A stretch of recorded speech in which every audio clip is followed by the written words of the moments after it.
Professionalization is the act of increasing discretion or resources to a certain group, in this case, the police. Since this video focuses on the state police, we will learn how the state police evolved since the Reconstruction period in America. In New Hampshire, an act to create a state police, in certain cases, Bill No. 254, was the first legislative act towards creating a state police force in 1869. However, it wasn't until 1937 that the state police force was actually enacted. Their responsibility was to cover the ground, which local authorities would otherwise struggle to control. The state police were responsible for observing the highways. They would do the long, arduous pursuits and had to control the entire state. They were equipped with leather apparel, badges, and new Harley-Davidson motorcycles.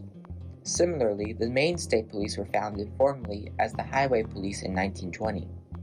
In the first 5 years, the state police were under the supervision of the Secretary of State, but by 1925 were transferred to the governor. Under the Brewster administration, the police were upgraded to serve as a state constabulary. An act to enlarge the powers of the state highway police allowed the governor to appoint a chief and alter the department's guidelines. At this time, this was the first major case of political professionalization in Maine because the highway police had jurisdiction over all laws, not just motor vehicle laws. They were commissioned with a new motorcycle, a .38 Colt pistol, a law book, and a $28 weekly wage. 1934 brought riot sticks to usage. Latter years also expanded the usage from observing highways to becoming protective agents. There was wide discretion in services and actions to be taken as throughout multiple events such as labor strikes and riots in the Maine community, the state police employed sometimes brutal and fatal tactics. Nonetheless, these actions were justified because at the same rate police officers were being shot and wounded. In New Hampshire, an act creating a Department of State Police established the New Hampshire State Police. Like in Maine, these forces were mainly tasked with monitoring the highways. They were given Harley-Davidson motorcycles, some cruisers, and 4 main bureaus: administration, criminal identification, traffic, and teletype. Another major aspect of expanding police professionalization was the growth in scientific precision. Forensics became a major branch of policing cases, and by 1927, the first steps were taken by Maine to create a criminal laboratory. In New Hampshire, the state police founded a Bureau of Criminal Identification. Motorcycles were traded for sedans. Black puttees and boots were traded for blue and black Oxfords. Chiefs and grunts were traded for ranks, and new units meant new branches of control. This is only reflective of the many changes that the state police were characterized by, and over time, the issue of organization and equipment usage altered the framework of the Maine and New Hampshire state police. This is important because for police to professionalize, they had to have the ability to expand. As was in New Hampshire, Maine, through a 1954 reorganizational effort by the Governor's Council, centralized the state police into 7 leadership staff: chief, deputy chief, area captains, captain in charge of criminal division, captain in charge of special services division, captain in charge of traffic and safety division. As departments were compartmentalized, more divisions were established throughout the 60s to provide better communication for certain specialized occupations. Divisions were divided into bureaus and sometimes entire departments headed by one officer.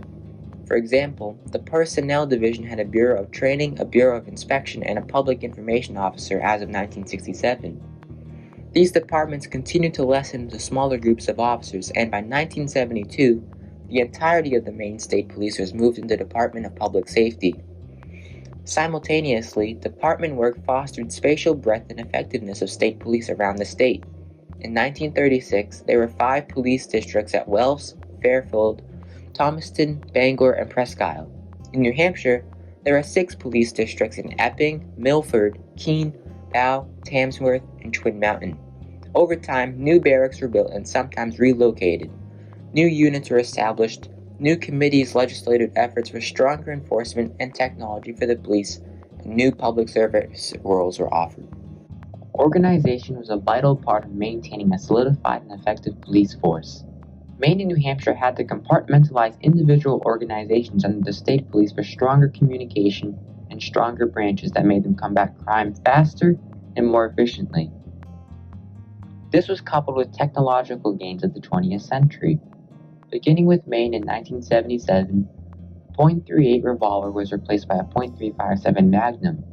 By 1978, the Aircraft Enforcement Unit became a full-time unit that was used for new investigative techniques.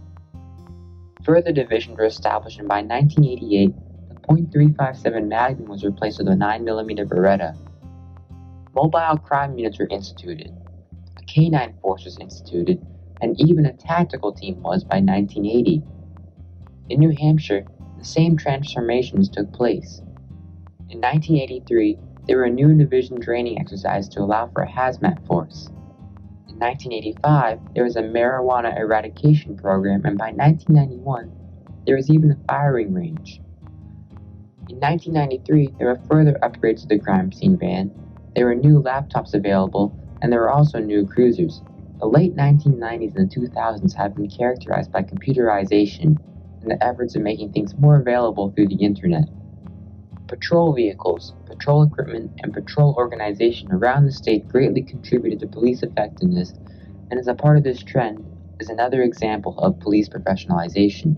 Police training was also broadened in this era, as the technology contributed towards more effective tracking methodology for police technicians and state police patrols.